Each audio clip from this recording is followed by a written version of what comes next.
दोस्तों, असली geopolitics game क्या होता है, यह इस समय किसी भी देश को भारत से सीखना चाहिए। जहां कल ही अमेरिका ने भारत की 3 कंपनीज को अंतर्राष्ट्रीय स्तर पर जाकर के बैन कर दिया, ये बताते हुए कि यह तीनों ही कंपनियां कहीं ना कहीं ईरान के साथ लेन देन कर रही थी। और आज भारत ने अमेरिका को उसी की भाषा में जवाब देते हुए फैसला किया है कि हम ईरान के साथ अपने व्यापार को शुरू करने जा रहे हैं। यानी कि अब भारत ईरान के रास्ते चीज़ों को इंपोर्ट और एक्सपोर्ट करेगा।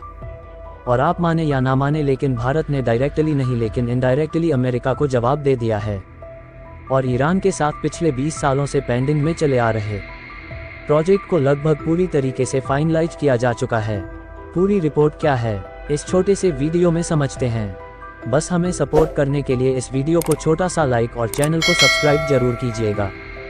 तो दोस्तों, असल में साल 2003 में उस समय ईरान के राष्ट्रपति मोहम्मद तमी भारत यात्रा पर आते हैं। और वह भारत और ईरान के बीच में चाबहार पोर्ट को लेकर के कुछ एग्रीमेंट्स भारत के साथ साइन करते हैं, ताकि भारत इजली अफगानिस्तान होते हुए यूरोप और रशिया जैसे देशों को कनेक्ट कर पाए और अपने इंपोर्ट एक्सपोर्ट आसानी और कम कीमतों पर कर पाए। लेकिन उसके कुछ समय बाद ईरान और अमेरिका के रिश्ते कुछ बिगड़ते हैं और ईरान पर कई तरीके के प्रतिबंध लग जाते हैं। और तब से ही भारत और ईरान का ये प्रोजेक्ट लटका था।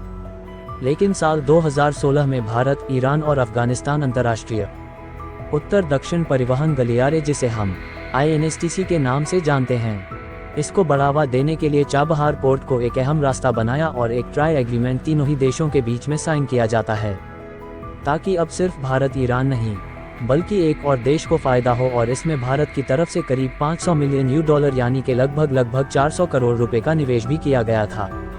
लेकिन समय के साथ यह प्रोजेक्ट अटका हुआ था और इसी साल यानी साल 2024 जनवरी में भारत के विदेश मंत्री एस जयशंकर जी ईरान की यात्रा पर जाते हैं। उनके ईरान पहुंचते ही मानो इस प्रोजेक्ट में एक नई जान फूंक दी जाती है। दोनों ही देश इस प्रोजेक्ट को लेकर के फिर से सहमति जताना शुरू कर देते हैं।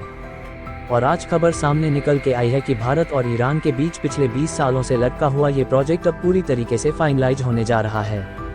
इसी महीने में ये प्रोजेक्ट पूरी तरीके से फाइनलाइज कर दिया जाएगा, जहां पर भारत ईरान के रास्ते से होते हुए अफगानिस्तान और रशिया और तमाम देशों को कनेक्ट कर पाएगा, जिससे जो हमारे इंपोर्ट एक्सपोर्ट हैं वो काफ़ी ज़्यादा सस्ते हो जाएंगे। अभी अगर बात की जाए पर्शियन गल्फ की, तो यहाँ पर भी बहुत ज़्यादा टेंशंस है।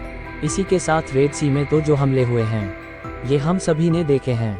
इस समय भारत के पास कोई अल्टरनेटिव रूट नहीं है, ताकि हम अपने इंपोर्ट और एक्सपोर्ट आसानी से और कम कीमतों पर कर पाएं।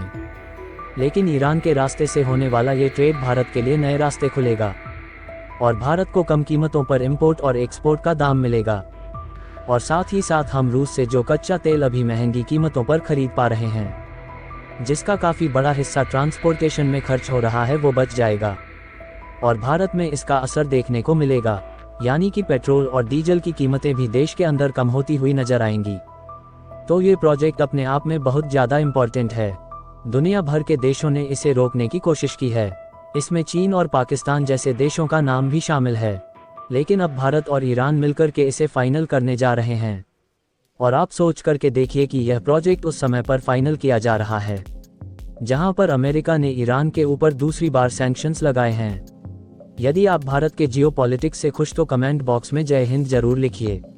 भारत के ऐसे ही यूजफुल और इम्पोर्टेंट वीडियोस पाने के लिए वीडियो को लाइक और चैनल को सब्सक्राइब जरूर कीजिएगा। तब तक के लिए जय हिंद, जय भारत।